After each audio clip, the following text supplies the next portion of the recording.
Dan mudah-mudahan jugalah Allah Subhanahu Wa Taala akan membimbing hati-hati kita dengan taufik dan hidayah. Seterusnya dengan ilmu yang bermanfaat ini, mudah-mudahan Allah menerangi jalan-jalan kegelapan di dunia ini dengan cahaya ilmu, sehinggalah kita kembali kepada Allah di negeri akhirat dalam keadaan Allah meredai apa yang telah kita lakukan, insya-Allah. Amin ya rabbal alamin. Baik, ibu-ibu yang dirahmati oleh Allah Subhanahu Wa Taala, insya-Allah hari ini kita akan baca beberapa hadis daripada Nabi sallallahu alaihi wasallam berkaitan dalam bab taubat, dalam bab berkaitan tentang taubat kita kepada Allah Subhanahu Wa Taala. Baik, sebelum kita lanjutkan tuan-tuan, sekadar untuk mukadimah pagi ini, iaitu sekalipun hari ini merupakan hari terakhir yang disebut sebagai hari tasyrik, perkara yang kita kena maklum, sebenarnya walaupun berakhirnya Aidul Adha, namun kita masih lagi berada di hari-hari yang terbaik. Kerana apa? Sebab kita berada di pertengahan yang disebutkan sebagai Arba'atun Hurum, bulan-bulan yang diharamkan oleh Allah. Kita berada di 3 bulan yang utama, iaitu Zulkaidah, Zulhijjah dan juga Muharram. Okey. Walaupun kita dah berakhir dah 10 hari yang afdal dan hari ini merupakan hari tasyrik, hari yang ke-13, namun kita kena ingat amal-amal yang kita lakukan di bulan-bulan yang haram ini, seperti mana yang dikatakan oleh Abdullah bin Abbas, melakukan ketaatan di bulan haram, Allah akan melipat gandakan pahala dan ganjarannya, dan melakukan kemaksiatan di bulan yang haram, Allah juga akan melipat gandakan azab dan ancamannya. Okey. Jadinya melihatlah pada bulan-bulan haram ini sebagai bulan tarbiyah daripada Allah, seperti mana saya pernah sebut dah sebelum ni, iaitu kalau Ramadan kita melihat sebagai bulan tarbiyah, namun tarbiyahnya hanyalah 30 hari, bila masuk Zulkaidah, Zulhijjah dan Muharram, kita menghadapi 90 hari tarbiyah.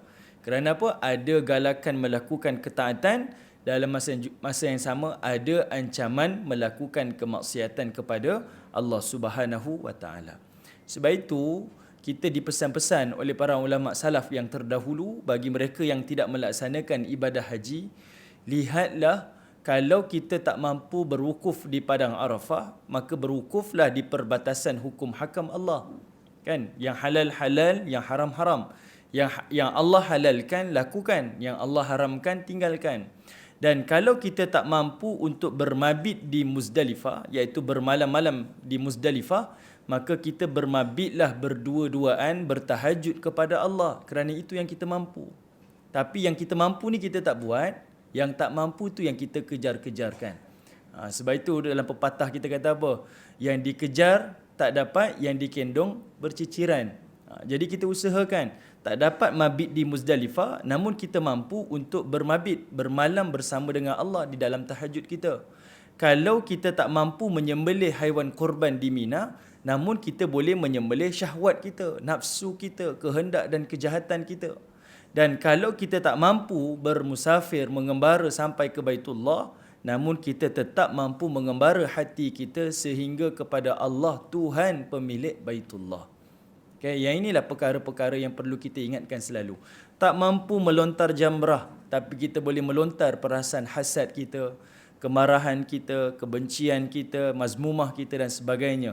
Yang itu keluarkanlah daripada diri kita. Jadi ini antara peringatan yang disebutkan oleh para ulama salaf untuk mengingatkan kita agar sentiasa dalam ketaatan kepada Allah, apatah lagi kita berada di bulan yang disebut sebagai Arba'atun Hurum. 3 daripada 4 bulan yang Allah Ta'ala haramkan. Sampai bila? Sampai penghujung Muharram. Ini adalah bulan-bulan yang terbaik. Okey, baik. Tuan-tuan, puan-puan, ibu-ibu, ayah yang dirahmati oleh Allah Subhanahu Wa Ta'ala. Hari ini kita akan baca satu hadis daripada Nabi sallallahu alaihi wasallam berkaitan tentang afdal dan kelebihan orang yang bertaubat.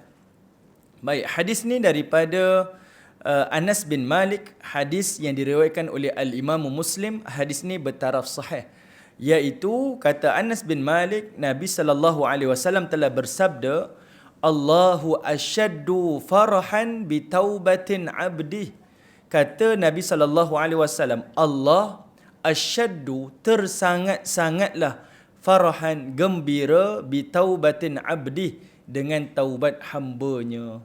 Maksudnya, bila kita bertaubat kepada Allah, ertinya kita sedang mengundang kecintaan Allah dan mengundang kesenangan dan kegembiraan Allah kepada kita. Sebab itu tuan-tuan, bila kita tengok dalam peristiwa Isra' dan juga Mi'raj, Nabi SAW naik sampai ke Sidratul Muntaha bertemu dengan Allah. Apa yang Allah Ta'ala buat? Iaitu Allah perintah pada Nabi 50 waktu. Kemudian Nabi turun sampai ke langit yang ke-6 berjumpa dengan Nabi Musa AS. Nabi Musa kata apa? Ya Muhammad, naik lagi, minta pada Allah kurangkan lagi waktu. Kerana apa? Umat kamu tak mampu. Umat kamu tak mampu. Macam mana Nabi Musa tahu, tapi Allah seolah-olahnya macam tak tahu. Kalau Nabi Musa kata, umat kamu tak mampu, minta kurang lagi. Tapi Allah Ta'ala pula perintah pada Nabi 50 waktu. Kan elok kalau Allah Ta'ala perintah terus 5 waktu. Ataupun 1 waktu. Sebab Allah Tuhan yang lebih maha mengetahui tentang kita, kelemahan kita. Tetapi itulah yang berlaku, Allah perintah 50 waktu. Nabi turun, Nabi Musa kata minta. Nabi pun naik, jumpa dengan Allah, minta kurang. Allah pun kurang jadi 45. Nabi pun turun, Nabi Musa kata naik lagi, minta kurang lagi. Nabi pun naik, kurangkan lagi jadi 40. Dan turunlah naik Nabi, turun naik. Akhirnya sampailah ke 5 waktu, Nabi Musa tetap bercakap pada Nabi, minta lagi, umat kamu tak mampu. Dan Nabi SAW rasa malu untuk meminta kepada Allah Ta'ala. Soalan yang timbul, kenapa Allah Ta'ala melakukan seperti itu kepada Nabi? Adakah Allah Ta'ala memperolok-olokkan Nabi? Jawapannya sudah tentu tidak. Tapi Allah Ta'ala meletakkan peringkat awal sebagai 50 waktu dan kemudian mengurangkan sampai 5 waktu adalah kerana Allah itu tersangat suka dengan kita yang meminta-minta kepadanya. Allah nak kita meminta-minta kepadanya. Dan samalah dengan orang yang bertaubat kepada Allah, memohon, meminta keampunan daripada Allah, tersangat-sangat disukai oleh Allah. Sebab itu hadis ni Nabi kata, Allahu asyaddu farahan bitaubatin abdi. Allah tersangat-sangat. Kalimah asyaddu tu maksudnya dia tersangat-sangat gembira. Bukan sekadar gembira, tapi sangat gembira dengan taubat hamba-Nya. Setiap kali kita bertaubat kepada Allah, memohon berulang-ulang taubat kepada Allah, dia mengundang kecintaan Allah dan mengundang kegembiraan Allah kepada kita. Kemudian Nabi SAW mendatangkan kita satu contoh, analogi. Macam mana gembiranya Allah dengan taubat hamba-Nya? Kata Nabi SAW, Hina yatubu ilaihi min ahadikum. Allah ni, dia gembira dengan taubat hamba-Nya ketika hamba itu bertaubat kepadanya. Lalu kata Nabi, min ahadikum kana ala rahilati bi ardi falah. Kata Nabi SAW, ada seseorang yang berada di atas tunggangannya, bermusafir, traveller ni. Dan dia ni berada di fanfalatas minhu alaiha ta'amuhu wa syarabuh. Dia ni berada di bi ardi falah, iaitu di kawasan padang pasir yang sangat luas. Okay, ada seorang penunggang ni, traveller ni, dia sedang menunggang haiwan tunggangan ni di atas padang pasir yang sangat luas. Fanfalatat, kemudian haiwan tunggangannya tu meninggalkan dia. Minhu wa alaiha ta'amu wa syarabu. Haiwan tunggangan tu bawa makanannya, bawa bekalan minumannya. Tak ada apa-apa. Si fulan ni tinggal terkontang-kanting, hilang semua apa yang diperlukan. Sehelai sepinggang duduk kat padang pasir, haiwan tunggangan dah lari dah. Fa'ayyisa minha. Kata Nabi SAW, si fulan ni dalam keadaan berputus asa. Okay, saya bayangkan tuan-tuan, ibu-ibu yang dirahmati oleh Allah, kalau zaman hari ni, tuan-tuan pergi ke satu shopping kompleks, bawa kereta, dalam tu lah ada dokumen kita, ada pakaian kita, bekalan makanan, minuman dan sebagainya. Kita keluar daripada shopping kompleks, kereta kita hilang. Perasaan tu macam mana? Menyesal kan? Kalau saya tahu, saya tak datang sini. Kalau saya tahu, saya tak buat. Itu kita punya kebiasaan. Dan itu yang berlaku. Nabi cerita ni. Nabi nak mengandaikan gembiranya Allah dengan taubat hamba-Nya. Macam si fulan ni, dia bawa tunggangan dia dekat padang pasir yang sangat luas. Bendanya nak bayangkan, mustahil lah kalau dia nak cari. Dia nak cari ke mana? Tak ada ruang. Sangat luas. Okay, dia boleh give up lah. Jadinya haiwan tu hilang bersama dengan bekalan-bekalan makanan dan minuman dia. Lalu kerana dia putus asa tu, kata Nabi, fa'ata syajarah fantaja'a fi dhilliha. Lalu dia pergi cari satu pohon dan dia berbaring di bawah pohon tersebut untuk dia kita kata fi dhil ni maksudnya dalam keadaan dia berteduh lah. Dia nak berteduh. Qad ayitha min rahilati, dan dia betul-betul putus asa dengan perjalanan dia. Okey, dia rasa putus asa dah, kecewa dah, tak tahu nak buat apa. Kemudian kata Nabi SAW, fabaina huwa kadzalik, dan dalam keadaan itu, tiba-tiba haiwan tunggangannya itu idza huwa biha qa'imatan indah, tiba-tiba berdiri sebelahnya. Haiwan tadi yang hilang tadi tu tiba-tiba patah balik, duduk berdiri sebelahnya. Ada bekalan makanan, ada bekalan minuman, ada juga bekalan pakaian dia. Tak hilang pun. Ada, patah balik, kembali pada dia. Fa akhadha bi khitamiha. Si fulan ni pun bangkit, lalu dia pun terus ikat haiwan tunggangan dia. Dapat baliklah. Thumma qala min shiddatil farah. Kata Nabi SAW, lepas dia tambat haiwan dia ni, kerana gembiranya dia tu, haiwan tu kembali pada dia, dia pun sebut, Allahumma anta abdi wa ana rabbuk. Dia kata, wahai Allah, aku Tuhan kau. Wahai Allah, engkau hamba-Ku dan aku Tuhan kau. Akhta min shiddatil farah. Kata Nabi, dia ni tersasul kerana terlalu gembira. Jadi perasaan tu tuan-tuan boleh bayangkan. Kita kehilangan sesuatu yang paling berharga, dapat semula. Happy tu tak boleh nak bayangkan. Dan happy tu sampai tersasul. Nabi kata apa? Allah asyaddu farahan bi taubatin abdi. Allah tersangat gembira dengan taubat hamba-Nya, lebih gembira daripada si fulan yang macam ni. Itu analogi yang Nabi datangkan kepada kita. Hadis ni sahih tuan-tuan. Okey. Kenapa tak gembira tuan-tuan? Satu, Allah Ta'ala bergembira dengan kita. Satu lagi sudut yang kita kena lihat, orang yang bertaubat di dunia, dia mengundang kecintaan Allah dan mengundang kegembiraan Allah kepadanya. Kalau Allah dah bergembira kepada kita, sayang kepada kita, apa yang kita nak risaukan? Sebab apa? Sudah ada satu jaminan yang mana Allah mencintai kita dan kita mencintai Allah. Di sini kita boleh faham, bila seseorang kekasih mengasihi kekasihnya, sudah tentu tidak ada kekasih yang akan menyakiti kekasihnya. Dan sudah tentu tidak ada kekasih yang akan menzalimi kekasihnya. Seolah-olahnya kita boleh faham Allah menjamin keselamatan kita dunia dan juga keselamatan di hari akhirat. Kerana taubat, kita selamat dunia dan kita selamat di hari akhirat. Di dunia, kerana taubat, dia mengundang rahmah dan juga nikmat Allah. Dan kerana taubat, di hari akhirat, dia mengundang pengampunan daripada Allah. Pendek kata, orang yang bertaubat tidak ada kerugian di sisi Allah Ta'ala. Dunia dapat, akhirat pun dah dapat. Okay? Ini antaralah kelebihan orang yang bertaubat. Baik, saya nak bawa ibu-ibu, ayah yang dirahmati Allah. Kita tengok, apa dalil yang orang yang bertaubat ini mengundang rahmah dan juga nikmat daripada Allah. Cuba tuan-tuan buka Al-Quran, sama ada daripada smartphone ataupun daripada Quran terjemahan tuan-tuan. Tengok pada surah Nuh. Tengok pada surah Nuh. Sekejap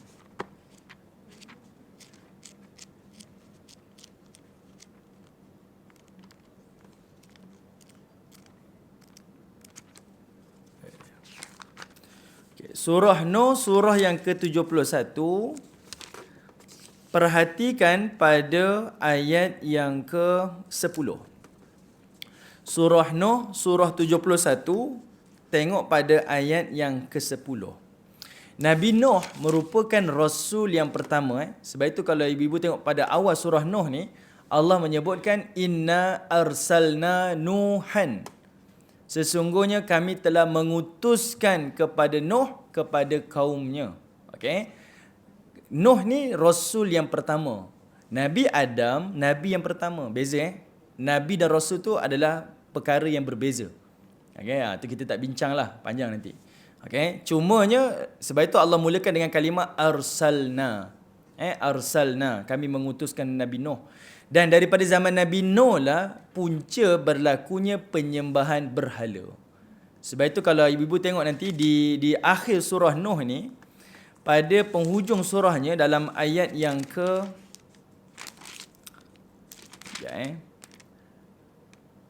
pada ayat yang ke-23 tu, Allah ada sebut ada 5 berhala yang menjadi punca daripada zaman tu sampailah ke zaman hari ini, sampailah ke hari kiamat, manusia menyembahnya. Ada namanya Suwa', Wad, Yaghus, Ya'uq, Nasr. Ini ada 5 nama berhala ni. Asalnya adalah orang saleh yang disembah. Berlaku pada zaman Nabi Nuh, sampailah ke zaman kita, sampailah ke akhir nanti. Okay, ini benda yang sebab itu Allah sebut nama ni. Sebab ini ialah punca asal usul berlakunya permulaan penyembahan berhala di alam dunia ni. Okay, baik. Okay, kita nak tengok apa? Tengok ayat 10 surah Nuh, surah yang ke-71. Allah Ta'ala menyebutkan bila Allah datangkan musibah, kaum Nabi Nuh ni sebelum mereka datang banjir besar, mereka telah dilanda musibah kemarau panjang. Okay, kemarau panjang. Ibu-ibu boleh tengok ayat-ayat sebelum tu. Bila Nabi Nuh berdakwah, apa kaum dia buat? Kaum dia ambil jari tutup telinga. Ambil baju tutup kepala. Tengok pada ayat ke-7 sebelum tu. Okay, dia ambil jari, dia tutup telinga, kemudian dia ambil baju tutup kepala dia, kemudian dia lari daripada Nabi Nuh. Punyalah dia tak nak dengar dakwah Nabi Nuh tu. Lalu Allah datangkan musibah iaitu kemarau panjang. Kemarau ni pula kita boleh kata macam pandemik jugalah. Sebab apa? Kemarau itu sampai membawa kepada kematian. Okey, sampai kekurangan makanan, sampailah mereka ni dalam keadaan kebuluran. Akhirnya Nabi Nuh pesan apa? Faqultu astaghfiru rabbakum, kata Nabi Nuh. Maka Nabi Nuh pun berkata, beristighfarlah kepada Tuhan kamu. Innahu kana ghaffara. Sesungguhnya Allah itu Tuhan yang ghaffar, Tuhan yang maha pengampun. Kalimah ghafur dan juga kalimah ghaffar itu datang daripada kalimah ghafara. Ghain, fa, ra. Ghafara. Ghafara ni di dalam bahasa Arab iaitu artinya adalah pelindung. Helmet, topi besi di zaman peperangan Nabi dipanggil dengan gelaran mighfar. Mighfar. Mighfar ni topi besi lah. Topi perang tu. Kenapa? Kalimah tu berkongsi root word yang sama. Sebab nak bagi tahu Allah ni Tuhan yang ghafur, bukan sekadar mengampunkan dosa kita, tapi dia juga Tuhan yang menutupi keaiban dan kesalahan kita. Kita buat kesalahan, kita taubat, Allah jamin, aku ampunkan dan aku tutup keaiban kamu selama-lamanya. Kalau kita melakukan dosa dengan sesama manusia, mungkin dia maafkan, tapi aib belum tentu lagi dia tutup. Boleh jadi dia cerita, dia canangkan kepada orang lain. Itu beza. Sebab itu Allah Ta'ala, aku ni ghafur ataupun aku ni ghaffar. Okay? Tuhan yang maha mengampuni dan Tuhan yang akan menutupi keaiban dan kesalahan kita. Apa yang berlaku bila mereka ni bertaubat kepada Allah, maka Allah kata apa? Yursilis samaa alaikum midrara. Lalu Allah menghantar langit yang di atasnya midrar. Midrar ni iaitu angin yang gelap, awan yang gelap tu, yang mengandungi hujan. Itu midrar. Artinya apa? Orang yang bertaubat kepada Allah, dia mengundang jalan keluar kepada musibah dia, masalah dia. Ini antara bukti bila kita ditimpa kesusahan dan musibah, ujian dan sebagainya, maka memperbanyakkan istighfar dan taubat kepada Allah. Kerana apa? Taubat mengundang rahmah dan mengundang nikmat dekat dunia. Dia akan diberikan jalan keluar. Okay. Allah datangkan hujan yang lebat, tuan-tuan. Datang hujan yang datang awan yang mengandungi hujan yang lebat. Wa yumbdidukum, dan awan itu wa yumbdidukum, dia akan melipat gandakan bi amwal, harta kamu, wa banin, zuriat kamu, wa yaj'al lakum jannat wa yaj'al lakum anhara, dan dialah yang menumbuhkan kebun-kebun dan mengairi sungai-sungai di dalam kebun kamu. Nampak? Datangnya hujan panas, datangnya panas kemarau yang berpanjangan, kerana taubat Allah datangkan hujan, dan hujan itu menumbuhkan, melipat gandakan nikmat. Kerana taubat dapat dua perkara. Dapat jalan keluar daripada musibah dan juga dapat nikmat yang bertambah-tambah. Ini benda yang selalu kita kena pesan pada ahli keluarga kita. Jangan ingat taubat ini kerana dosa, tak semestinya. Memang taubat ini kerana kita berdosa, astagfirullah, astagfirullah. Tapi kena ingat juga taubat ini adalah kerana dia mengundang nikmat dan juga rahmah. Sebab itu Nabi SAW, walaupun baginda maksum, Nabi tetap beristighfar kepada Allah. Kerana apa? Antaranya, dia tanda syukur pada Allah Ta'ala. Dalam masa yang sama, selain menjadi perintah daripada Allah, ia juga mengundang nikmat dan juga rahmat daripada Allah Subhanahu wa Ta'ala. Sebab itu kena perbanyakkan kita istighfar kepada Allah Ta'ala. Berlaku kepada Al-Imam Hasan Al-Basri. Imam Hasan Al-Basri ni, dia merupakan ulama salaf, tabi'in. Dia ni hidup selepas kewafatan Nabi. Cuma Hasan Al-Basri ni, dia masyhur dan ulama yang sangat saleh kerana dia ni membesar di dalam rumah Nabi. Hasan Al-Basri ni dia membesar di dalam rumah Nabi. Kerana apa? Ibunya merupakan hamba kepada isteri Nabi yang bernama Ummus Salamah. Jadi masa tu dia kecil lagi. Dia ni membesar dalam rumah Nabi. Kalau ibunya dihantar bertugas di luar lah kan, dia hamba kan, dia buat kerja di luar, maka Hasan akan duduk dengan Ummus Salamah. Kalau dia menangis, Ummus Salamah akan menyusu kepada dia. Mengalirlah barakah keluarga Nabi ni kepada Hasan Al-Basri. Okey. Apa berlaku? Hasan Al-Basri ni akhirnya dia berhijrah ke kota Basrah. Sebab itu dikenali dengan nama Basri. Lalu dia ni menjadi seorang ulama yang sangat menjadi rujukan pada zaman dia. Semua orang datang mengadu masalah. Sampaikan ada orang datang jumpa dengan Hasan Al-Basri, dia kata, "Wahai Imam, saya ni orang yang dah berkahwin lama dah, tapi tak ada zuriat. Apa yang perlu saya buat?" Kata Hasan Al-Basri, istighfar kepada Allah. Istighfar. Si fulan ni pun balik. Datang pula si fulan yang lain mengadu. Dia kata, "Wahai Imam Hasan Al-Basri," ini diriwayatkan oleh Al-Imam Ibn Kathir dalam tafsir dia. Ada si fulan ni datang pula jumpa Hasan Al-Basri, dia kata, "Wahai Imam, saya ni orang yang tak memiliki harta. Macam-macam kerja saya buat, tapi saya tak dikurniakan rezeki. Saya tak ada pendapatan yang mencukupi. Apa perlu saya buat?" Kata Hasan Al-Basri, istighfar dan taubat kepada Allah. Kalaulah kita jumpa orang macam ni, mudahlah kan. Jumpa dengan kita punya Ustaz Fizal. "Ustaz, senanglah Ustaz, semua taubat je." Asal jumpa, istighfar. Asal jumpa, taubat. Kita pula yang dengar ni, saya ni berdosa sangat ke sampai nak kena selalu taubat ni? Tapi itulah yang berlaku. Itulah nasihat daripada Hasan Al-Basri. Lalu, datang orang ketiga pula, dia kata, "Wahai Imam, saya ni ada kebun, saya dah tanam macam-macam. Bila saya nak dapat hasil, semua tanaman saya rosak. Apa perlu saya buat? Ada amalan ke?" Kata Imam Hasan Al-Basri, istighfar dan taubat kepada Allah. Asal orang mengadu je, itulah jawapannya. Istighfar dan taubat. Ini untuk soalan yang berbentuk umum. Kalau hukum hakam, dia jawablah. Ini halal, ini haram, ini makruh, itu sebagainya. Tapi kalau bentuk yang umum macam ni, dia akan jawab istighfar, taubat kepada Allah. Lalu akhirnya, orang-orang di kota Basrah ni marah. Dan mereka pun akhirnya buat satu macam, dikumpul ramai-ramai dan mereka ni lah marah kepada Hasan Al-Basri. Asal kami tanyanya, jawapan tetap sama. Istighfar, taubat. Istighfar, taubat. Lalu kata Hasan Al-Basri, ini bukan jawapan saya. Ini jawapan daripada Allah. Ini bukan jawapan saya, dia kata. Ini jawapan daripada Allah. Dan dia membacakan surah Nuh ini. Ayat yang ke-10, 11 dan juga 12. Orang yang bertaubat, Allah berikan jalan keluar dan Allah menambahkan lagi nikmat kepadanya. Ibu-ibu, ayah-ayah sendiri menjadi saksi pada ayat ini. Betul tak? Inilah yang disebutkan oleh Allah Ta'ala. Orang yang bertaubat di dunia mengundang keselamatan, mengundang rahmah dan juga mengundang nikmat daripada Allah Subhanahu wa Ta'ala. Boleh? Baik, ada satu lagi dalil. Ini berlaku pada zaman Nabi Nuh. Satu lagi dalil, dia berlaku kepada zaman Nabi Yunus alaihi salam. Ibu-ibu buka surah Al-Anbiya. Surah Al-Anbiya, surah yang ke-21. Okay, surah Al-Anbiya, surah 21. Tengok pada ayat yang ke-87. Okay. Surah Al-Anbiya, surah 21, ayat 87. Okay. Allah Ta'ala menyebutkan وَذَنُّونِ. Ingatlah cerita tentang Zunnun. Nabi Yunus ni dikenali dengan nama Zunnun. Nama sebenarnya adalah Yunus bin Mata'.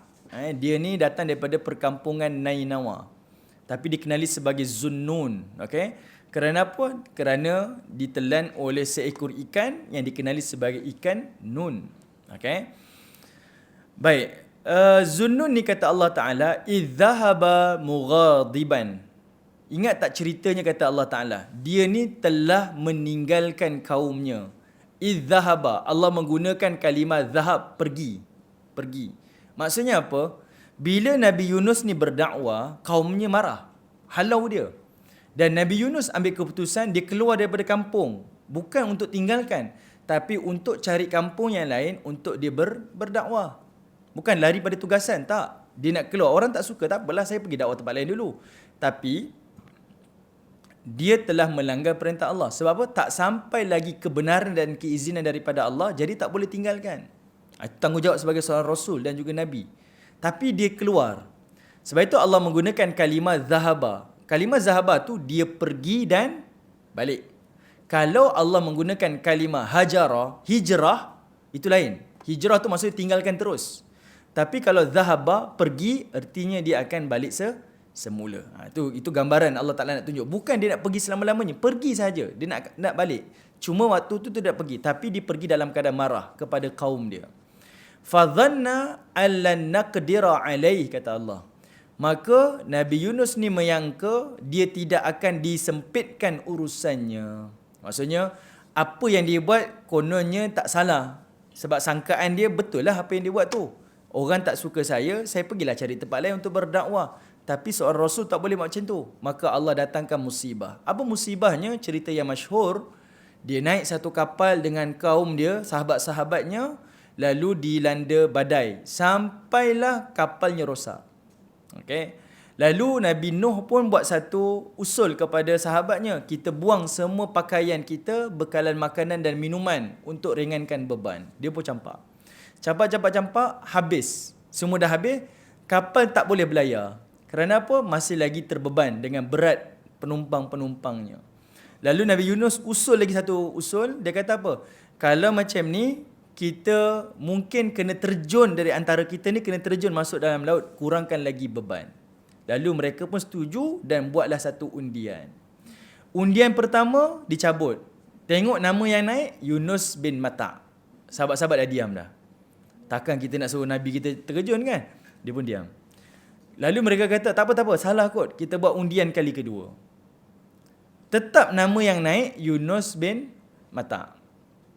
Lalu dia buat cabutan kali ketiga, tetap nama yang naik, Yunus bin Matta. Lalu memanglah Nabi Yunus ni walk the talk lah kan. Cakap serupa bikin dan dia pun terus terjun masuk ke dalam laut.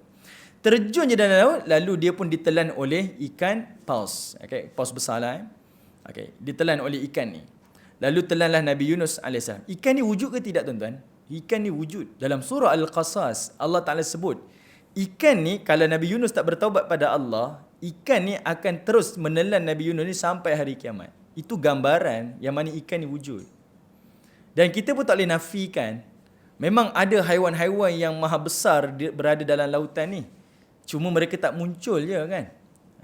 Ada tak? Ada. Memang ada. Itu benda yang kita kena akui lah. Okey, jadinya, bila dia ditelan ni, tuan-tuan tengok, Allah Ta'ala sebut apa? Kata Allah Subhanahu Wa Ta'ala, fanada fi zulumat. Maka Nabi Yunus fanada. Nada dekat situ artinya dia menyeru. Nabi Yunus menyeru. Dia menyeru kepada Allah Ta'ala. Fi zulumat, di dalam kegelapan. Perhatikan, kalimah nada bukan sekadar menyeru, tetapi sebenarnya dia menjerit, melolong. Kerana apa? Perhatikan Allah sebut kalimah az-zulumat. Az-zulumat dia datang daripada kalimah az-zulum. Az-zulum. Az-zulum ni artinya gelap. Az-zulumat itu adalah kegelapan yang disebut dalam kalimah plural, jamak muannas salim. Dalam bahasa Arab, bilangan ni, kalau dalam bahasa Inggeris kita ada singular dan plural kan? Bilangan satu singular, bilangan dua dan lebih plural. Tapi dalam bahasa Arab, bilangan satu dipanggil mufrad, bilangan dua panggil musanna, bilangan tiga dan lebih baru dipanggil jamak. Artinya, kegelapan yang dihadapi oleh Yunus ni, 3 kegelapan dan lebih. Apa dia?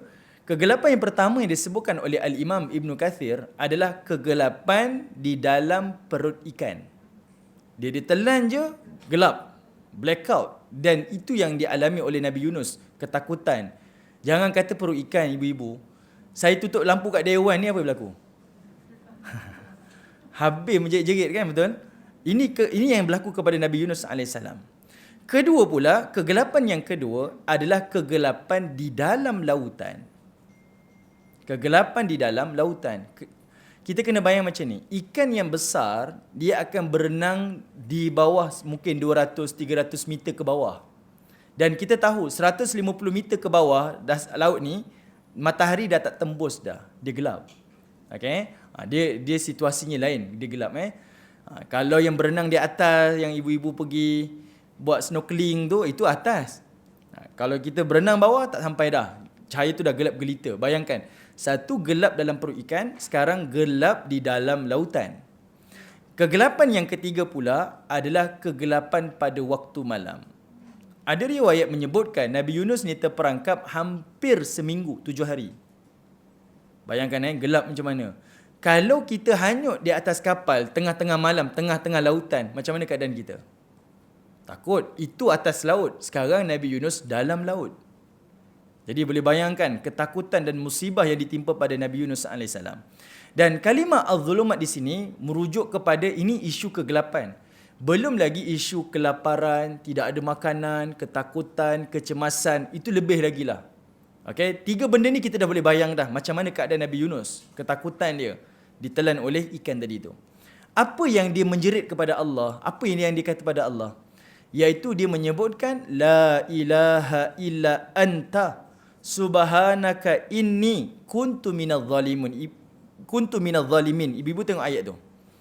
La ilaha illa anta subhanaka inni kuntu minadh zalimin. Perhatikan, ada 3 benda yang Nabi Yunus sebut. Pertama, tahlil. La ilaha illa anta. Yang kedua adalah tasbih. Subhanaka. Dan yang ketiga, inni kuntu minaz zalimin. Sesungguhnya aku ini orang yang menzalimi diri. Itu namanya istighfar. Nampak? Taubat ni, taubat. Okay? 3 benda ni yang dia sebut sepanjang dia berada di dalam perut ikan ni. Okay. Apa yang berlaku ibu-ibu? Tengok Allah Ta'ala jawab apa? Fastajabna lahu. Maka kami memustajabkan doanya. Kerana taubat, Allah datangkan rahmah dan Allah juga datangkan ni'mah. Ni dunia ni. Kalau hari akhirat, dengan taubatlah akan memberikan pengampunan kepada kita. Okay. Jadi Allah kata, fastajabna lahu. Kami mustajabkan doanya. Wa najjainahu. Dan kami menyelamatkannya. Bukan sekadar Allah Ta'ala mustajabkan doa. Allah Ta'ala juga mendatangkan keselamatan. Selamatkan dia. Minal gham. Kalimah gham itu artinya kalimah yang umum. Ketakutan, kegelapan, stres, tekanan jiwa, ujian, musibah. Itu termasuk dalam bentuk gham. Gham, okay? Allah kata apa? Kami selamatkannya daripada gham. Semua musibah yang ditimpa tu, rasa takut, rasa cemas, gelisah, semua Allah selamatkan. Kemudian Allah sebut, wa kadzalika nunjil mu'minin. Dan demikian jugalah nunjil, kami menyelamatkan orang mukmin. Maksudnya apa? Maksudnya Allah mengingatkan kepada kita, kamu tengok kisah Nabi Yunus, macam mana kami selamatkan Yunus, macam itulah kami akan selamatkan kamu semua wahai orang mukmin. Nabi Yunus ni ditimpa musibah yang bertimpa-timpa dengan 3 kegelapan tadi tu, merujuk pada musibah yang bertambah-tambah, bertimpa-timpa. Juga merujuk kepada yang mana Nabi Yunus ni dia ditimpa musibah, dalam masa yang sama Nabi Yunus ni berada dalam keadaan musibah yang tak masuk akal. Dia terperangkap di dalam lautan, di dalam perut ikan. Benda yang tak masuk akal, tak logik lah kita kata. Kamu wahai orang mukmin ditimpa musibah tak seberat Nabi Yunus, dan musibah kamu itu taklah sampai ke tahap macam Nabi Yunus. Kalau Nabi Yunus pun kami boleh bantu, kamu lebih lagi kami boleh bantu. Boleh faham tuan-tuan? Okay, faham kan? Kalau orang ni pun kita boleh bagi 1,000 bantuan pada dia, orang yang nak minta bantuan RM10, insya-Allah lah lebih lagi lah saya boleh bantu. Itu seolah-olahnya Allah nak sampaikan. Kerana apa? Semuanya bertitik tolak dengan taubat. Nampak? Semuanya bertitik tolak dengan taubat. Benda yang nampak mudah tuan-tuan, asas taubat ni. Tapi sebenarnya ia perkara yang besar di dalam agama.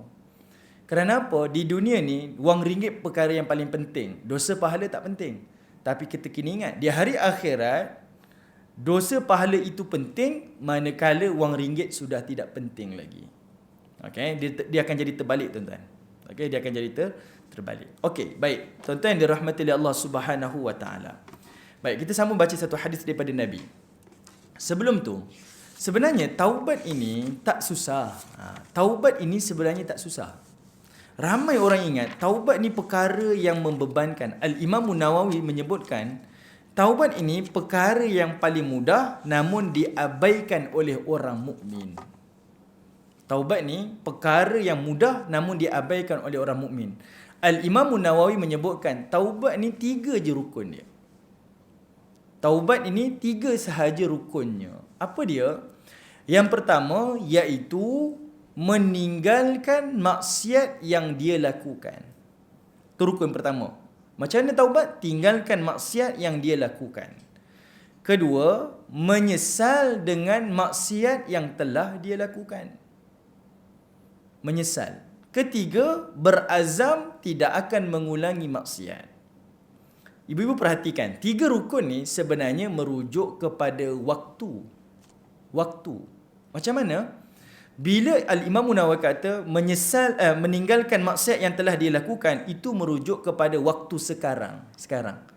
Macam mana saya nak bertaubat? Tengah-tengah buat maksiat ni, tiba-tiba Allah datangkan hidayah. Macam mana saya nak taubat? Tinggalkan maksiat serta-merta. Itulah namanya taubat. Itulah namanya taubat. Serta-merta. Jangan kita tertipu. Bila kita nak bertaubat, tak apalah, malam karang saya bangun tahajud. Malam karanglah saya solat taubat. Itulah angan-angan yang dilakukan oleh iblis untuk kita menangguhkan taubat. Berapa lama dah janji nak taubat? Taubat tak? Tak bangun kita, betul? Tak bangun. Lagi kita, malam kan insya-Allah saya nak taubat. Tak bangun. Malam kan tak bangun, esok masih lagi bermaksiat. Esok lagi bermaksiat. Sampailah satu masa Allah ambil nyawa orang tu. Habis. Jadinya taubat ni macam mana? Iaitu tinggalkan maksiat serta-merta. Itulah namanya taubat. Kedua, menyesal dengan maksiat yang telah dilakukan. Itu merujuk kepada waktu silam. Benda yang kita telah lakukan, tanda orang yang bertaubat, iaitu menyesal. Serik. Bukan sekadar tak buat, tak mengulangi. Nak ingat pun dia tak nak. Itu namanya taubat. Tapi hari ini jadi trend. Dia bertaubat, tapi dalam masa yang sama bercerita tentang dosa-dosa yang pernah dia lakukan. Dulu, apa dosa yang saya tak buat? Semua saya buat. Itu saya buat, ini saya buat. Itu bukan tanda orang bertaubat, tuan-tuan. Mula-mula dia bercerita dengan nada untuk memberikan satu peringatan. Tapi akhirnya dia bercerita dalam keadaan dia berbangga-bangga dengan dosa yang dia lakukan. Biasa kan kita dengar? Kan? Orang tak tahu pun dia jadi tahu. Hati-hati ya, sebab itu adalah dikira sebagai al-mujahirin. Al-mujahirin. Dalam satu hadis Nabi SAW menyebutkan, kullu bani Adam mu'afin, kata Nabi. Semua anak Adam ni Allah ampunkan dosanya.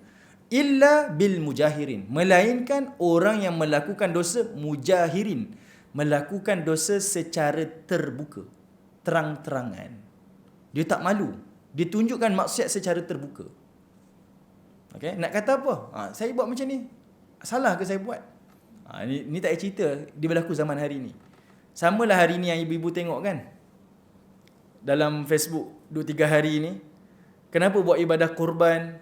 Kalau anak dia tanya pada dia.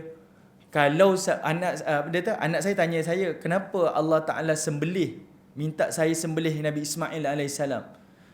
Dia kata, kalau mak akan lawan cakap Tuhan, dia kata. Ni tuan-tuan boleh tengok, ni orang Malaysia tuan-tuan. Lawyer ni, saya tak sebut lah. Kan sampai surat saman pula. Okay, tuan-tuan boleh tengok di media sosial ni. Ada baru ni. Dia membayangkan mimpi dia tu sama dengan mimpi Nabi. Sudah tentulah ada hikmah, janganlah dibandingkan kan. Samalah juga dengan orang duk cerita, daripada buat ibadah korban, baik pergi buat beasiswa. Duit tu keluarkan untuk beasiswa.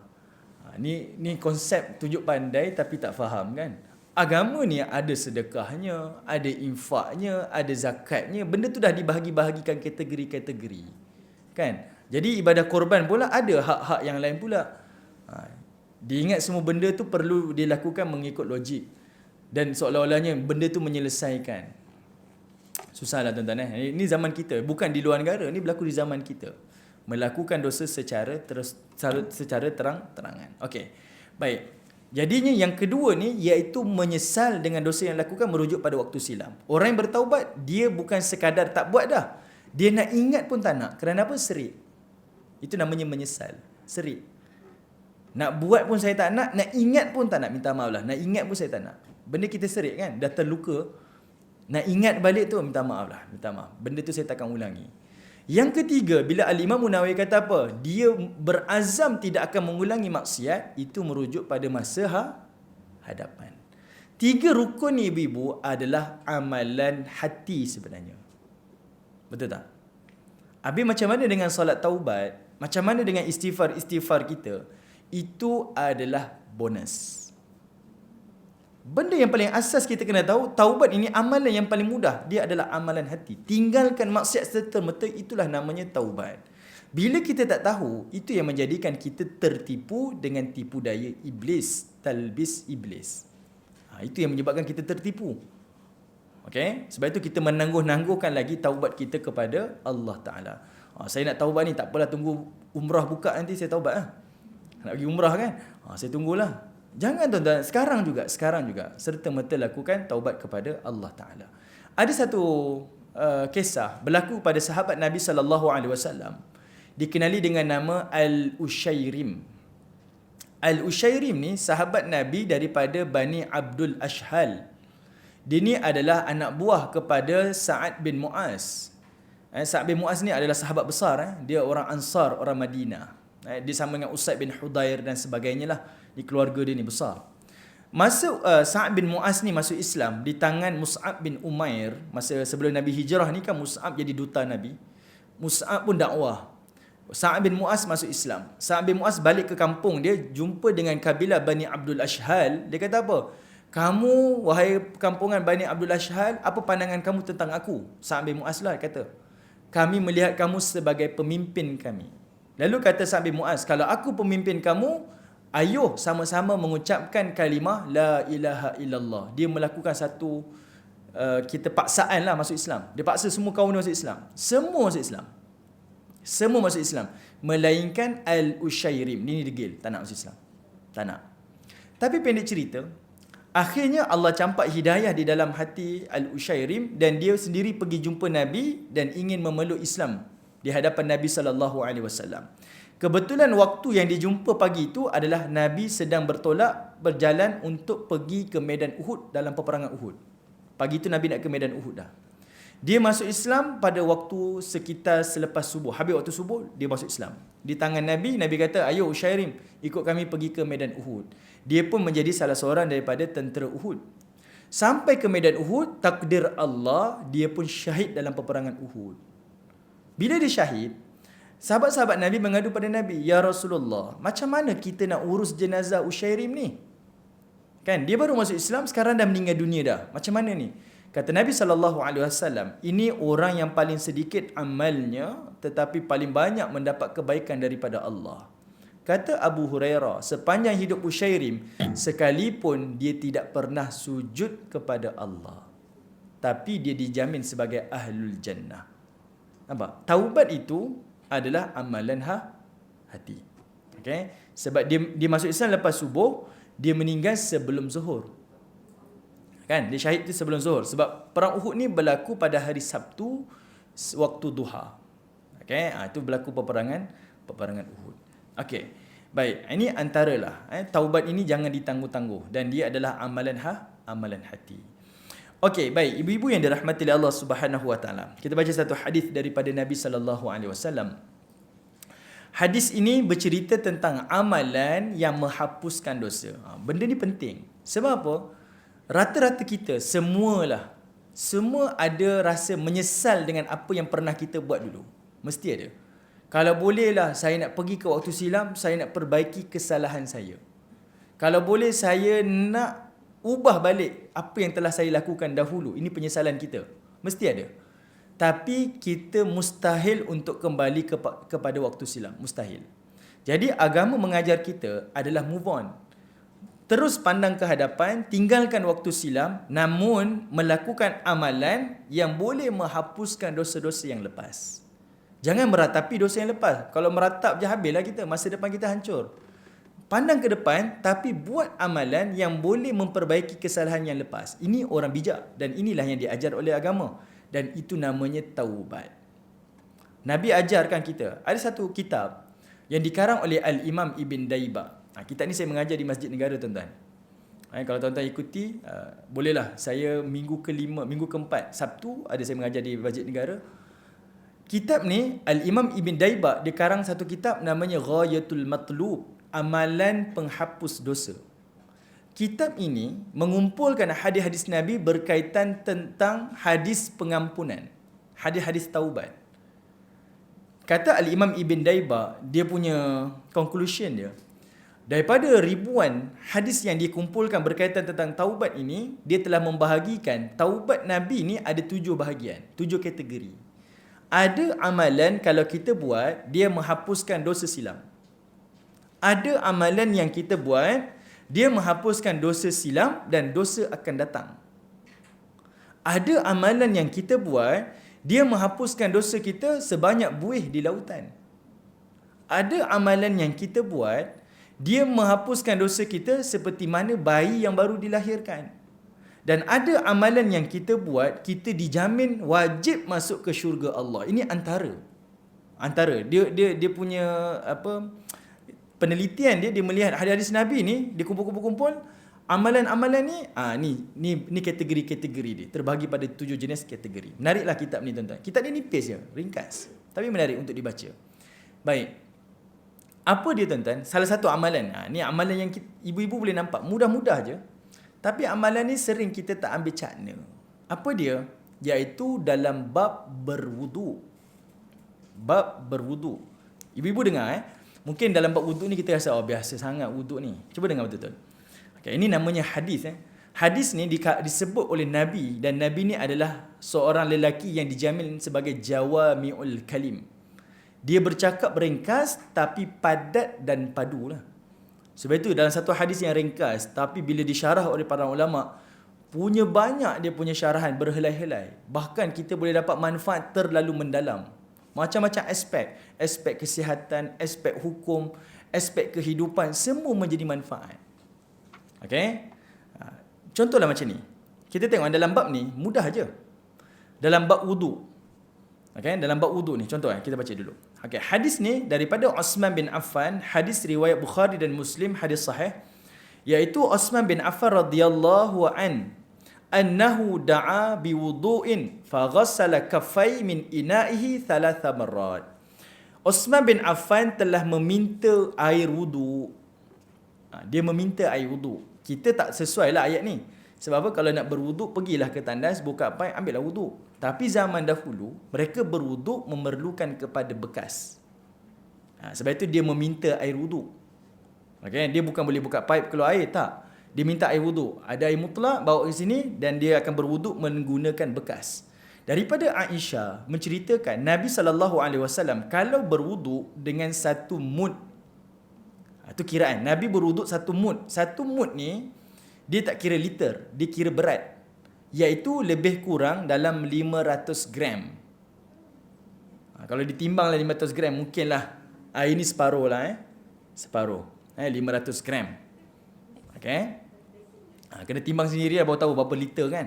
500 gram. Itu Nabi punya 1 mud dia panggil. Manakala kalau Nabi bermandi janabah, kata Aisyah, Nabi akan gunakan airnya 1 sok. 1 sok ni iaitu air yang hampir lebih kurang 2 kilo lebih. Kalau kita tak puas ni. Kan? Tak cukup airnya. Tapi itu Nabi, itu Aisyah cerita. Apa yang kita nampak? Nabi SAW, dia menggunakan airnya sedikit tapi efisien. Nampak? Dalam istilah moden lah, kita panggil ini sebagai micro habit. Benda yang kecil-kecil tapi dia mengubah kehidupan kita jadi lebih baik. Kalau ibu-ibu baca buku psikologi, dia kata apa? Kalau kita nak jadi baik, jangan terlalu drastik tapi bertindak kecil. Antaranya sehari baca 15 minit. Baca buku apa-apa buku 15 minit. Antaranya 30 minit kita brisk walk. Kan selalu kita dengar kan? Dia akan mengubah jadi slim lah, jadi itulah, jadi ni lah. Tapi benda tu sedikit. Itulah yang agama ajar. Benda yang paling mudah iaitu kamu ni berwuduk sahaja. Tapi dia akan mengubah kehidupan kamu. Iaitu diajar untuk berjimat cermat. Kita buat benda yang sedikit tetapi impak besar. Macam tu. Itu yang Nabi ajar. Okay? Dalam masa yang sama mengajar kita untuk memberi prioriti kepada perkara yang penting, perkara yang perlu. Bukan perkara yang kita mahu. Hari ini kita membuang masa kepada perkara yang kita mahu, bukan perkara yang perlu. Sebab apa?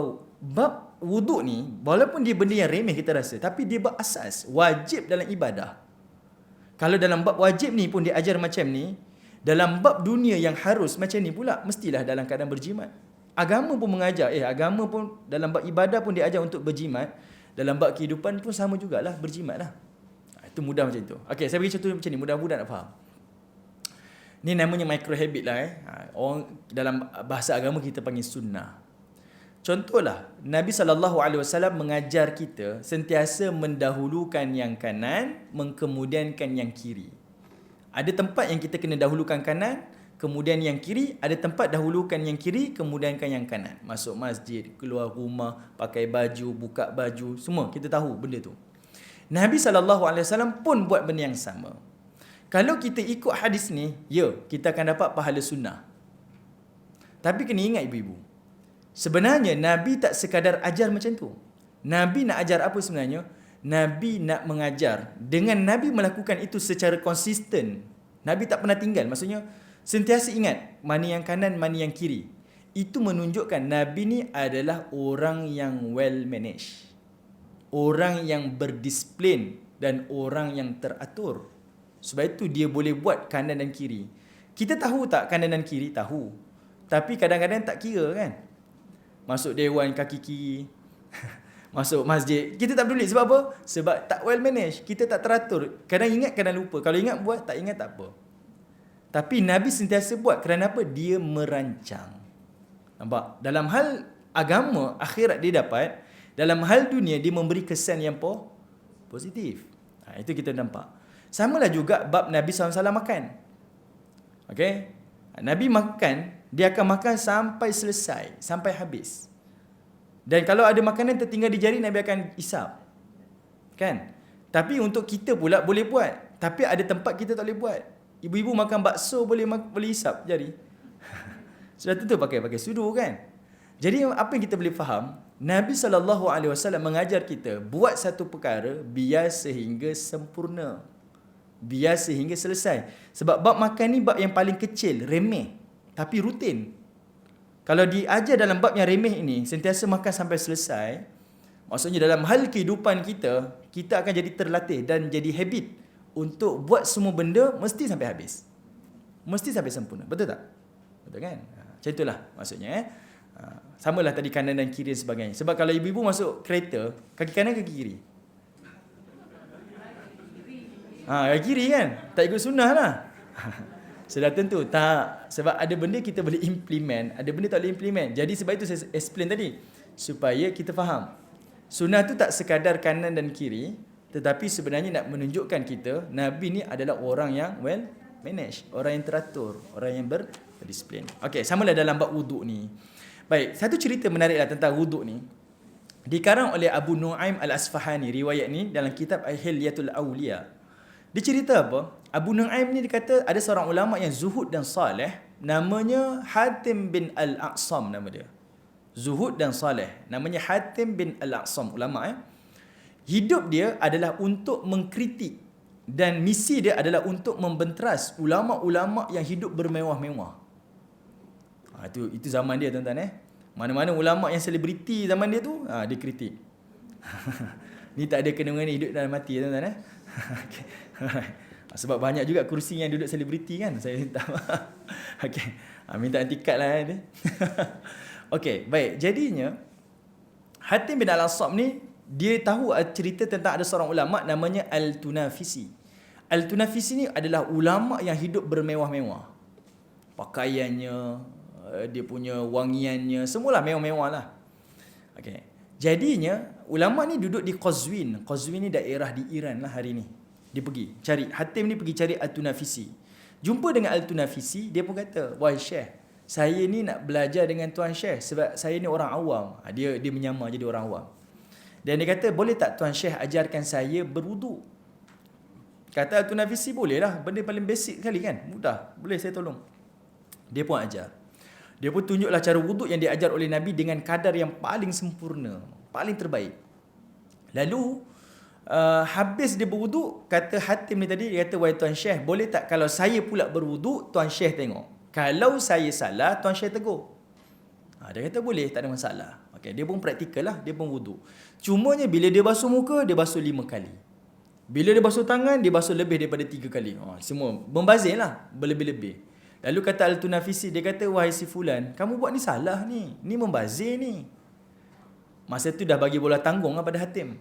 Dan Hatim kata apa? "Wahai Tuan Syekh, kalau ini Tuan Syekh kata salah dan membazir, habis Tuan Syekh duduk di sini yang mewah-mewah ni, tak membazir?" Niat mengajar kita sebenarnya, agama ni mengajar dalam kehidupan. Okay? Agama ni mengajar dalam kehidupan. Ada beza keperluan dan kemahuan. Okay? Dalam bab keperluan lain cerita, dalam bab kemahuan lain ceritanya. Kita sendiri boleh tahu dan boleh nilai keperluan dan kemahuan kita. Kita tahu membazir ataupun tidak membazir. Sebab itu, saya tak baca lagi dari wuduk ni. Cuma nak bagi tahu ibu-ibu, macam mana kita nak tahu kita membazir ke tidak? Allah Ta'ala sebut dalam Quran, "Wa innahu lihubbil khairi lasyadid," kata Allah. Manusia ni orang yang lihubbi, cintakan al-khair, harta dunianya, lasyadid, melampau-lampau. Perhatikan, Allah menggunakan kalimah lihubbil khair. Kalimah hubbul khair, cinta dunia, harta dunia tu, Allah menyebutkan harta dunia itu bukan dengan kalimah al-mal. Al-mal kan harta kan, sebab itu kita panggil baitul mal. Al-mal tu harta, tapi Allah menggunakan kalimah al-khair. Al-khair ni maksudnya kebaikan. Tapi dia menjadi double meaning kepada harta dunia. Kenapa? Sebab Allah nak bagi tahu sifat harta dunia ni adalah memberi kebaikan kepada manusia. Kalau harta tu tak menjadi faedah, manfaat kepada kita, itulah namanya pembaziran. Balik ni cuba tengok. Apa yang saya miliki dan saya beli ni mendatangkan manfaat ataupun tak manfaat. Ada orang dia beli dan dia manfaatkan, itulah namanya harta. Kalau dia beli, sekadar beli tapi tak menjadi manfaat pada dia, itu namanya pembaziran. Okey. Simpan je. Nak buang sayang kan? Contoh paling mudah. Pak tanya ayah lah. Isteri kita tudungnya berapa lai? Tak payahlah kan. Mengganggu je. Cepu mas lah. Membazir ke tak membazir? Okey, baik. Okey. Selagi mana dimanfaatkan, selagi itu tak dikira sebagai membazir. Kalau dibeli tak pakai, itu membazir. Kak Salo ada ke depan, dia ambil mic tu. Tak bagi teruskan. Kak, kita berhenti ke Kak? Tak. Okey. Okey, baik. Jadi macam itulah. Mudahnya nak faham macam tu. Sebab itu Nabi SAW sebut dalam satu hadis, sifat harta ni 3.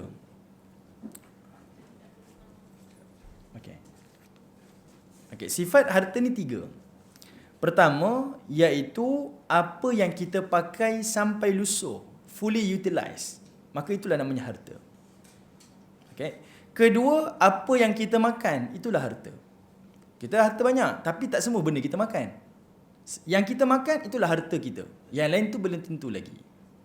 Dan yang ketiga, apa yang kita infak, itulah harta. Sebab apa? Bila kita pakai sampai lusuh, kita gunakan, itulah manfaat pada kita, betul?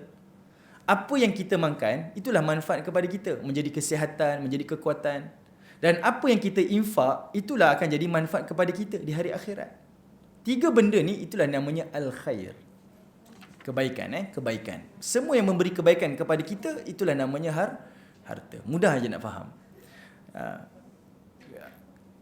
Apa yang kita guna itu akan jadi apa yang kita guna itu tak dikira sebagai pembaziran. Sebab itu saya suka nak bagi contoh lah. Mungkin orang akan nak kata ibu-ibu ada tudung sampai 1 almari, 2 almari, membazir ke tidak? Benda tu susah nak kata. Kalau dia manfaatkan tak dikira sebagai pembaziran. Samalah contoh macam saya lelaki. Saya sahaja kasut dan slipernya berpasang. 3-4 pasang, membazir ke tidak? Selagi saya manfaatkan tak membazir lah. Sebab ada kasut kulit pergi berjabat, ada kasut sandal pergi berjalan, ada kasut sukan untuk bersukan, kan? Boleh faham maksud dia? Selagi mana kita manfaatkan tak disebut sebagai pembaziran. Tapi kita sendiri boleh tahulah kalau jamnya dah berutas-utas, kan? Kita sendiri tahu membazir ataupun tidak. Mudah je nak faham. Okey. Baik, kita tengok hadis Nabi SAW ini. Okey. Nabi SAW daripada Uthman bin Affan, dia pun meminta air wudu. Faghassala kaffai min ina'ihi 3 marrat. Lalu dia pun ghassal, dia pun membasuh kedua tapak tangannya 3 kali. Ibu-ibu bayangkan dia ada bekas wuduk. Bekas wuduk ni, ini cawan tak sesuai lah. Kalau bekas wuduk dahulu dia macam mangkuk, dia boleh dicelupkan tangan. Itu bekas wuduk. Sebab itu kita tengok Mak Saleh ni, dia di tandas mereka dia ada cawan kan. Tujuan dia adalah untuk dia sukat airnya itu untuk dia berkumur ketika dia memberus gigi. Itu kaedah yang bagus. Dia bukan jadi dekorasi. Kita pula jadi dekorasi kan. Kalau berus gigi tu buka je pipe kan. Sepatutnya kita gunakan kaedah tu. Dan kalau kita berwuduk pun sepatutnya kita ada bekas tu. Okey. Jadinya dia tunjukkan, dia ambil bekas tu, dia pun tuang kat tangan dia, lalu dia pun basuh. Okey. Dan ini sebenarnya sebagai satu sunnah. Kita makan pun basuh tangan. Selain daripada hygiene, dia juga adalah sebagai satu sunnah yang dilupakan. Okey. Jadi basuh tangan. Dan dibasuh 3 kali. Lalu kata Osman, thumma adkhala yaminahu. Lalu dia pun masukkan tangan kanannya ke dalam bekas. Air itu jadi mustakmal ke tak? Jawapannya tidak. Okey. Sebab apa? Tangan tu telah dibasuh awal. Melainkan kita tangan kering macam ni, celup. Tu kotor lah sebab tangan tu tak bersih lagi. Sebab tu dibasuhkan dulu tadi. Basuh pergelangan. Lalu tangan kanan tu dia masukkan ke dalam air. Thumma adkhala yaminahu. Masukkan tangan kanan dia. Fil wudu, dalam bekas wudu tu. Thumma tamatmat. Dia ambil air tu dan dia pun berkumur. Wastanshaq. Lalu dia ambil air tu juga, dia masuk ke hidung. Wastanshar. Dan dia keluarkan air daripada hidung. Perhatikan. Dia menggunakan satu tapak tangan, dia buat 2 basuhan. Separuh untuk berkumur, separuh lagi untuk dia membasuh hidung dia. Kita wuduk macam mana? Salah ke? Tak salah. Tapi nak tunjukkan inilah benda yang sedikit tapi dia efisien. Separuh untuk berkumur, separuh lagi untuk masuk hidungnya. Dan ini kita boleh lihat basuhan anggota wuduk yang sunat ini sekali je. Sebab itu dia tak kata 3 marrat, 3 kali. Maksudnya sekali sahaja. Sebab itu cukup kalau bekas air wuduknya separuh daripada ni, insya-Allah cukup. Sebab inilah kaedahnya. Kemudian thumma ghassala wajha. Lalu dia pun membasuh wajahnya. Dia masukkan lagi satu lagi tapak tangan dia, lalu dia pun basuh wajahnya. Digunakan kalimah ghassal. Ghassal ni artinya membasuh. Bila sebut membasuh, maksudnya kalau kita ni ambil wuduk, guna botol spray. Kan, di atas kapal ke, di Mekah Madinah ataupun ketika kita travel ni, pastikan botol spray kita spray muka ni, pastikan air itu mengalir. Barulah kita ratakan. Kalau hanya spray sahaja ada percikan tapi dia tak mengalir, kita terus gosok, tak sah hukumnya. Sebab apa? Itu syarat dia ghassal, dia membasuh. Pastikan dia mengalir dulu. Mengalir, spray sampai rasa air itu mengalir, baru digosok, baru diratakan. Kalau tuan-tuan spray kat tapak tangan, pastikan air yang di spray tapak tangan tu sampai bertakung. Itu syarat dia, barulah disebut sebagai ghassal. Okey, sebab itu dikata ghassal, dia membasuh wajahnya. Okey, dan digunakan kalimah wajah, wajhahu, wajahnya. Wajah ni iaitu benda yang menghala ke hadapan, memandang ke depan, itu wajah. Okey, memandang ke depan ini namanya wajah. Sebab itu kita punya ni daripada anak rambut depan ni sampailah ke kita punya sideburn ni, bawa ke turun bawah ni, yang menghala ke depan itulah wajah. Kenapa benda ni penting? Sebab ada mungkin ayah-ayah rambut tak ada depan kan, atas yang tak ada. Habis saya ambil wuduk macam mana ustaz? Ambil ke atas ke? Tak payahlah. Sebab apa? Yang atas ni bukan wajah kan. Tak tahulah kalau dipandang ke depan. Itu pandang ke atas kan.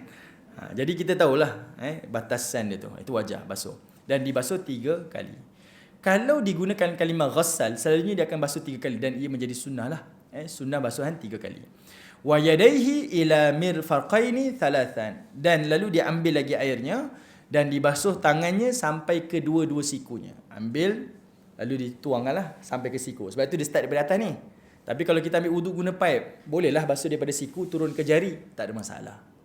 Tapi hadis ni dia kata dibasuh daripada tangan sampai ke siku. Sebab apa? Dia celup. Okay? Mustakmal ke? Saya ulangi sekali. Tak mustakmal. Air yang menitis masuk ke dalam bekas pun tak kira mustakmal. Okay? Ini bukan saya kata. Ini dalam mazhab Syafi'i. Dalam kitab kita sendiri pun, Dr. Fatani pun sebut benda yang sama juga. Air itu dimaafkan. Benda yang kita tak boleh nak kawal, susah kan? Itu tak dikira mustakmal. Jadi dia pun celup, basuh. Basuh tangan kiri pun dicelup dan dibasuh. Ratakan. Gosoklah gosoklah. Tak ada masalah pun. Mungkin kita akan rasa mula-mula rasa janggal lah. Nak sampai gosok macam mana kan? Sebab kita selalu gosok mesti basah. Ini gosok macam kering je, boleh, tak ada masalah. Okey, ratakan. Kemudian thumma masaha ra'sah. Lalu masaha, dia menyapu kepalanya. Dia tak guna kalimah ghassal, membasuh. Dia guna kalimah masah, menyapu. Beza kan kalimah tu? Untuk kepala kita menyapu. Tuan-tuan masukkan tangan dalam bekas ataupun letak tangan bawah air ni, tangan tu bukan macam ni, bukan bertakung, tapi macam ni. Air tu jatuh ke bawah, menitis kan? Apa yang air yang ada dekat tangan tu, itulah yang disapu di kepala. Itu namanya sapuan. Dia nipis air dia. Kita ambil wuduk macam mana? Kan? Selalu macam tu kan? Bertepek-tepek kan? Dia disapu kan? Baik. Nabi SAW angkat wuduk macam mana? Dalam riwayat Uthman bin Affan ni, Nabi akan angkat dan Nabi akan sapu keseluruhan kepala dia sampai ke belakang. Ratakan. Dalam riwayat Abdullah bin Zubair, Nabi angkat wuduk, Nabi akan sapu sampai ke depan dan Nabi akan tolak ke depan balik. Dan yang tangan ni Nabi akan basuh ke telinga dia.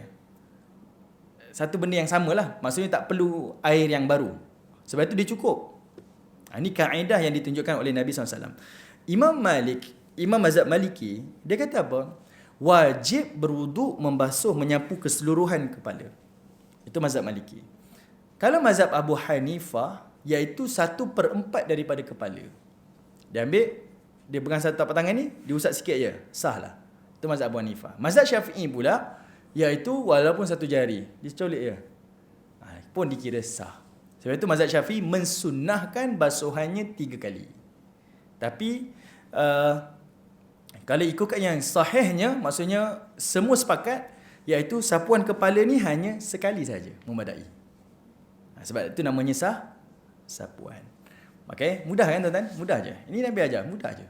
Kemudian thumma ghassala, lalu dibasuh rijlaih, 2 kakinya thalathan.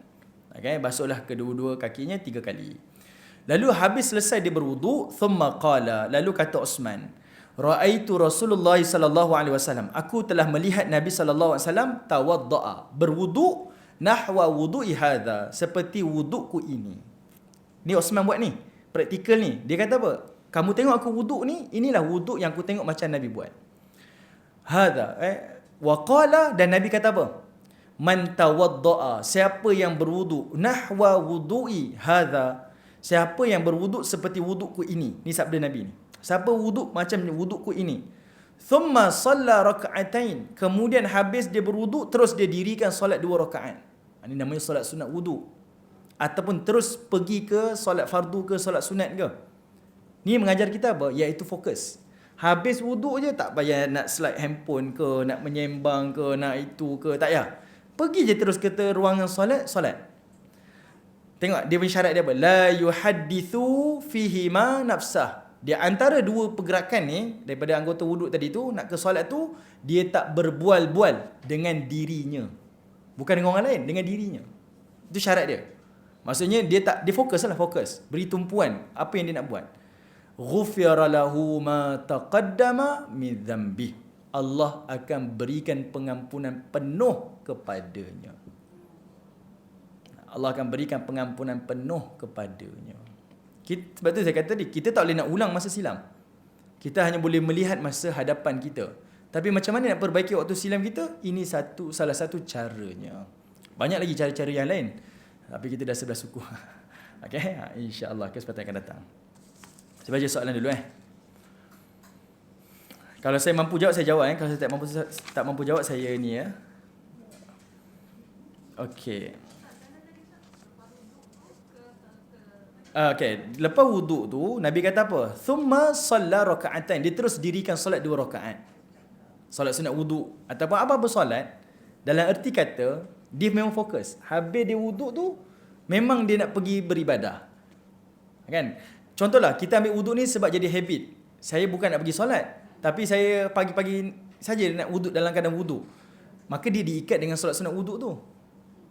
Kalau solat fardu, habis wuduk terus masuk saf nak solat kan. Kalau dia tak ada buat apa-apa, lepas wuduk nak solat sunat saja, solat sunat wuduk. Orang ni syarat dia iaitu dia jangan berkata-kata lah, maknanya fokus, maka dia akan dapat pengampunan. Boleh, itu boleh. Itu selepas wuduk. Dia termasuklah, cuma tak disebut dalam hadis ni. Itu dalam hadis yang lain. Kan doa selepas wuduk tu. Kata Nabi SAW, siapa yang membaca doa selepas wuduk tu, pilihlah mana-mana pintu syurga yang dia nak. Kita tak rasa besar. Kalau ibu-ibu, suami kata apa, pilihlah mana-mana kad yang awak nak. Pergilah, macam tu lah offer dia. Baru faham kan? Okey, baik. Okey, waalaikumsalam warahmatullahi. Minta doa syifa untuk Roslan bin Jamil, anak saudara saya. Hatinya rosak dan tak berfungsi, perlu menjalani operasi pembinaan hati. 13/7. Okey, hari inilah pukul tadi doa kan. Okey, baik. Okey. Yang ni pun Naila Sofia pun tak sihat berada di NICU. Okey, baik insya-Allah. Baik, sebelum tu kita ada soalan ke? Sebelum kita berakhir. Ya, silakan.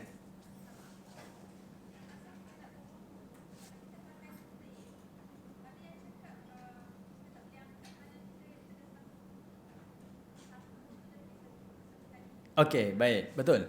Bila kita ulang soalannya. Bila kita berwudu, tadi katanya soalannya kalau kita pakai botol spray lalu kita sapu kat tangan ni kan. Diratakan itu iaitu memang sapuan tu perlu diratakan. Kalau kita terangkat, maka sapuan yang kita letak dari sekali itu namanya mustakmal. Okey? Sebab tu ratakan, gosok saja. Kalau terangkat tak apalah, ambil lagi air, spray lagi. Kemudian ratakan. Sebab itu basuhan tu 3 kali. Sebab bila dah basuh 3 kali, insya-Allah mesti sempurna. Sebenarnya dia menghilangkan kita punya was-was. Bila kita was-was tu, selalunya satu, kita buat tak fokus. Kedua, buatnya tanpa ilmu. Ketiga, kita buat tu mungkin dalam keadaan tak beri tumpuan lah. Itu antara lah. Jadi kita boleh faham. Bila dia anggap macam ni, sapu. Ratakan je. Kalau kita sendiri yakin, kali pertama tu dah rata, cukup dah. Tapi kalau kita rasa macam tak tu, ambil basuhan kedua, sapu lagi. InsyaAllah rata dah, sempurna. Yang kalau dia angkat, letak sekali tu, itu namanya mustakmal. Tak ada masalah pun, angkat, ambil lah wuduk sekali air. Tapi kalau pakai air paip, tak ada masalah. Air paip tak ada masalah, mudah je. Okey. Baik, lagi? Sila.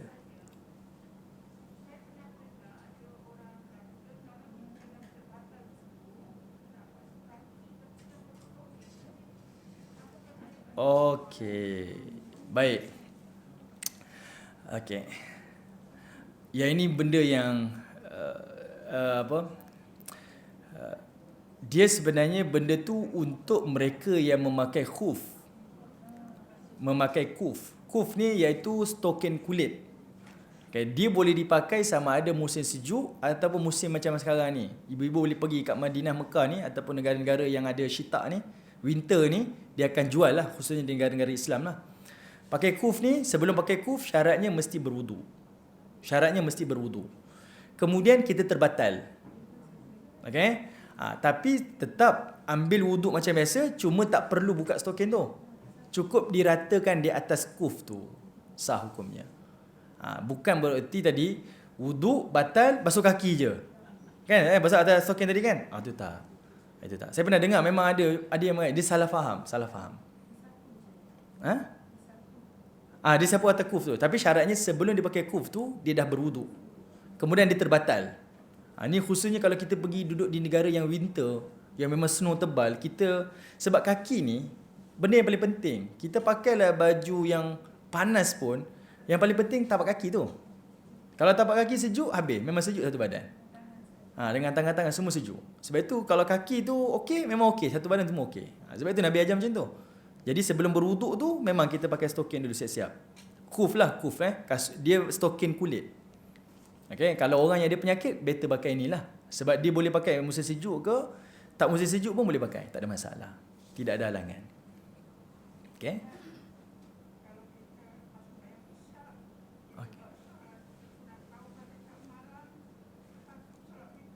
Boleh. Itu lebih baik. Boleh. Tidak ada masalah. Itu lebih baik. Okay? Maksudnya lepas solat isyak, nak solat taubat, diikuti dengan solat witir, tak ada masalah. Okay? Itu sangat baik. Okay? Tapi yang utamanya tadi tu, kita berazam di amalan hati, meninggalkan maksiat, menyesal dan tidak mengulangi maksiat. Okay? Wallahu a'lam. Al-Fatihah.